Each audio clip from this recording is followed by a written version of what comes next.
अच्छा, ये जो किला जयगढ़ है, ये उन्हीं मान सिंह का है जो जोधाबाई मतलब अकबर के साथ शादी हुई थी। यही बड़ी समस्या है। हर आदमी हमारे इतिहास में कहीं भी लिखा हुआ नहीं है, लेकिन ये एक serial Jodha Akbar serial picture बना के हमारे हिंदू संस्कृति को, हिंदुओं का, सनातनी लोगों का, इन वीर योद्धाओं को सर झुकाने के लिए इनको एक पॉइंट मिल गया, झूठा पॉइंट बना लिया। कोई इतिहास में कहीं लिखा हुआ नहीं है। एक सीरियल और एक पिक्चर बना के इन्होंने झूठा, एक जोधाबाई आमेर की राजकुमारी थी, कोई उसको मान सिंह की बहन बताता है, कोई कौन बताता है, अकबर से शादी करती। लेकिन जोधाबाई नाम की राजकुमारी आमेर के अंदर थी ही नहीं। मैं उसी किले में बैठा हूँ, जयगढ़ फोर्ट के सामने, जो राजा मान सिंह का किला था। और राजा मान सिंह 400 साल बाद अपने हिंदुस्तान की हर बहन बेटियों को, जो अफगानियों ने उठा के ले गए थे यहाँ पे, और 400 साल तक उनको लूटा था, उनकी असमत लूटी थी, उसका बदला लेने के लिए 400 साल बाद अफगानिस्तान जाके वहां पे भयंकर गदर मचा सकता है और वहां पे इतना खौफ पैदा कर सकता है कि आज भी वहां पे बच्चा भी रोता है, कहते हैं चुप हो जा, नहीं मान सिंह आ जाएगा। कहावत है, मात सुनावे बाल का मान सिंह रणगात, भूलो नहीं काबुल आज भी वो खांडो वो हाथ।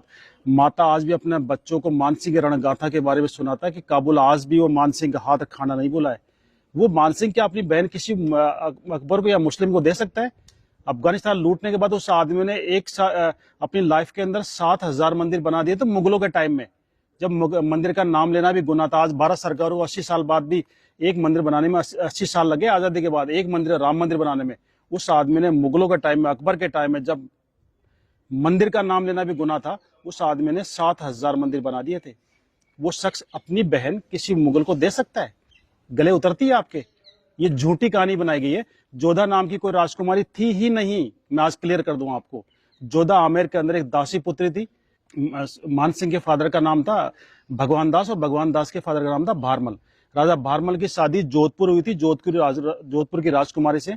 उनके साथ जो दासी आई थी वो पर्शियन थी, ईरानी मुसलमान थी, वो शिया मुसलमान थी, पर्शियन थी। उसकी दासी की लड़की, दासी जो डिलीवरी पीरियड में खत्म हो गई थी, उसकी बच्ची, जिसको आमेर की रानी ने, भारमल की वाइफ ने पाल पोस के बड़ा किया, बच्ची की तरह रख के उसको दूध पिला के बड़ा किया। उसकी शादी, क्योंकि वो मुस्लिम थी इसलिए उसका धर्म खराब नहीं हो, इसलिए उसको बेटी के बराबर पाल के उसकी शादी अकबर जैसे बादशाह से करके अपना धर्म निभाया था कि किसी मुस्लिम की शादी हिंदू से नहीं करूं।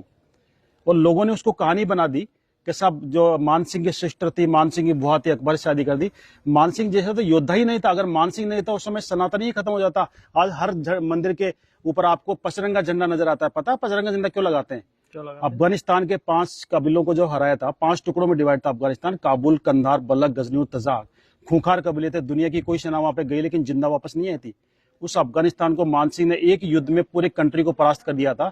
5 के झंडे छीने, उनको 5 के मिलाए, उस विजय की याद में अपना पचरंगा झंडा रखा था। उससे पहले अफगानियों ने यह हालत कर दी थी हिंदुस्तान की। हरिद्वार जाते, हरिद्वार में जितने भी पंडित थे सारे पंडितों को मार दिया था, सारी पूजा वहां पे बंद हो गई थी। मान सिंह ने वहां पे जाके दोबारा से हिंदुस्तान के सारे पंडितों को बुलाया, सोरोजी से बुलाया, आसपास के गांवों से बुलाया, और वापस वहां पे हर की पौड़ी बनाई और दोबारा से वहां पे धार्मिक प्रक्रिया स्टार्ट हुई थी। हिंदुस्तान के हर कोने से पंडित गए थे। राजा मान सिंह को धर्म रक्षक माना था और उनके पचरंगे झंडे को मिला के, 5 कलर को मिला के आगे से तीखा करके उसको धर्म ध्वजा का रूप दिया था। आज हर मंदिर के ऊपर 5 कलर का झंडा क्यों मिलता है? ये राजा मान सिंह ने अफगानिस्तान को हराया था, उसी झंडे को धर्म ध्वजा का रूप दिया और राजा मान सिंह को धर्म रक्षक की उपाधि दी। सारे हिंदुस्तान के सब पंडितों ने धर्म बचाया अगर किसी ने तो राजा मान सिंह ने। हमें बदनाम किया जाता है, मान सिंह को बदनाम किया जाता है कि मान सिंह राणा प्रताप का साथ देते, हिंदुस्तान का इतिहास ही अलग होता। मैं बता दूं, अगर राणा प्रताप के साथ अगर मान सिंह मिल जाते, उसमें हिंदुस्तान का साउथ पार्ट पूरे अफगानों के अंडर में था और उनको हराना बड़ा मुश्किल था। और उधर से मुगल और आ गए थे। मुगलों के पास वो हथियार थे, तोपे बंदूकें, जो इंडियन के पास किसी के पास नहीं थी। अगर मान सिंह राणा प्रताप से मिलते तो मुगल और पठान मिल जाते, हिंदुस्तान से नामो निशान मिटा देते हिंदुओं का और सनातन का।